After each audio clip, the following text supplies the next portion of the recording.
हमारे देश में बहुत से महान राजा हुए जिन्होंने भारत के विकास में महत्वपूर्ण भूमिका निभाई। इन महान शासकों का इतिहास ईसा पूर्व युग से शुरू होकर आधुनिक भारत तक आता है। इन राजाओं को न सिर्फ भारत में बल्कि दूसरे देशों में भी उनकी वीरता और कौशल के लिए जाना जाता है। आज इस वीडियो में मैं आपको भारतीय इतिहास के 10 ऐसे महान शासकों के बारे में बताने जा रहा हूँ जिनका नाम सिर्फ भारत में बल्कि दूसरे देशों में भी जाना जाता है। नंबर 1, अशोक सम्राट। सम्राट अशोक का नाम हम सब बचपन से सुनते आए हैं। वह भारतीय मौर्य वंश के महान सम्राट थे। उनका साम्राज्य अफगानिस्तान से लेकर वर्म तक और कश्मीर से लेकर तमिलनाडु तक फैला हुआ था। उनकी राजधानी पाटलिपुत्रा थी। अशोक एक महान योद्धा थे और अपनी राज्य को बढ़ाने के लिए उन्होंने बहुत से युद्ध किए और जीते। लेकिन कलिंग युद्ध के बाद उन्होंने बौद्ध धर्म को अपनाते हुए शांति के मार्ग पर चलने का फैसला किया। बौद्ध धर्म को देश दुनिया में फैलाने का श्रेय सम्राट अशोक को ही जाता है। नंबर 2, सम्राट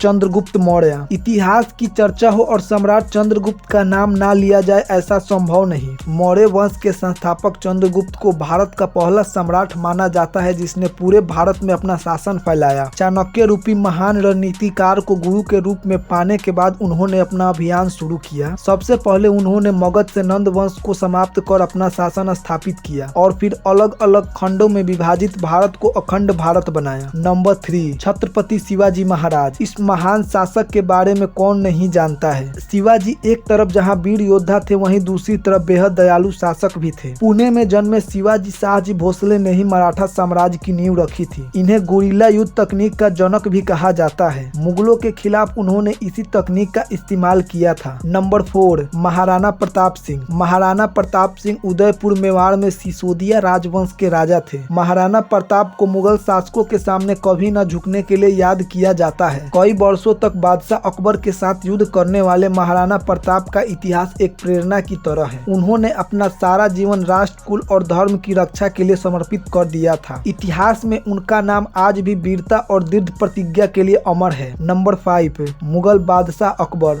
बादशाह अकबर मुगल वंश के तीसरे शासक थे जिन्हें अपने पिता हुमायूं के देहांत के बाद कम उम्र में ही सल्तनत मिल गई थी। उन्होंने अपनी सीमाएं बढ़ाने के लिए कई बार जंग लड़ी और जीती भी। उनके शासन काल में सभी धर्म के हितों को ध्यान में रखते हुए नीतियां बनाई गई थी। उन्होंने हिंदू मुस्लिम एकता को बढ़ावा देने की दिशा में काम किया ताकि उनके शासन में लोगों के बीच शांति रहे। नंबर 6, पृथ्वीराज चौहान। पृथ्वीराज चौहान को भारत का अंतिम हिंदू सम्राट भी माना जाता है। उन्हें राय पिथौरा के नाम से भी जाना जाता है। अजमेर के साथ साथ दिल्ली के साम्राज्य पर भी राज्य करने वाले पृथ्वीराज चौहान को अपनी युद्ध कुशलता के लिए जाने जाते हैं। अजमेर का शासन उन्हें अपने पिता सोमेश्वर चौहान की मृत्यु के बाद मिला था, लेकिन दिल्ली का उत्तराधिकारी उन्हें उनके नाना और उस समय दिल्ली के शासक अंगपाल ने घोषित किया। नंबर 7, महाराजा रणजीत सिंह। शेरे पंजाब के नाम से विख्यात महाराजा रणजीत सिंह को सिख साम्राज्य का संस्थापक भी माना जाता है। उन्होंने ही 19वीं सदी में सिख शासन की शुरुआत की। उन्होंने 10 साल की उम्र में ही युद्ध लड़ने शुरू कर दिए थे ताकि वो अपनी सीमाओं की रक्षा कर सके। उन्होंने पूरे पंजाब को एक किया और सिख साम्राज्य की स्थापना की। नंबर 8, राजा कृष्णदेव राय। दक्षिण के महान राजा कृष्णदेव राय विजयनगर के शासक थे। कृष्णदेव राय तुलु वंश के तीसरे शासक थे। राजा कृष्णदेव राय कूटनीति में माहिर थे। उन्होंने अपनी बुद्धिमानी से आंतरिक विद्रोह को शांत कर बहमनी के राज्यों पर अधिकार हासिल किया। उन्होंने अपने साम्राज्य का विस्तार अरब सागर से लेकर बंगाल की खाड़ी तक कर लिया था। नंबर 9, राजा समुद्रगुप्त। राजा समुद्रगुप्त गुप्त राजवंश के तीसरे शासक थे। उनके शासन काल में देश का काफी विकास हुआ था। उनकी युद्ध निपुणता और राजनीतिक कौशल के कारण उन्हें भारत का नेपोलियन भी कहा जाता है। नंबर 10, राजा राज चोल प्रथम। दक्षिण भारत के राजा राज चोल प्रथम उन शासकों में से एक है जिन्हें हजारों साल बाद भी याद किया जाता है। उनके शासन काल में चोल साम्राज्य का सर्वाधिक गौरवशाली युग है। उनके शासन काल में बहुत से मंदिरों का निर्माण हुआ। ऐसे ही इंटरेस्टिंग वीडियो के लिए वीडियो को लाइक और चैनल को सब्सक्राइब जरूर करें।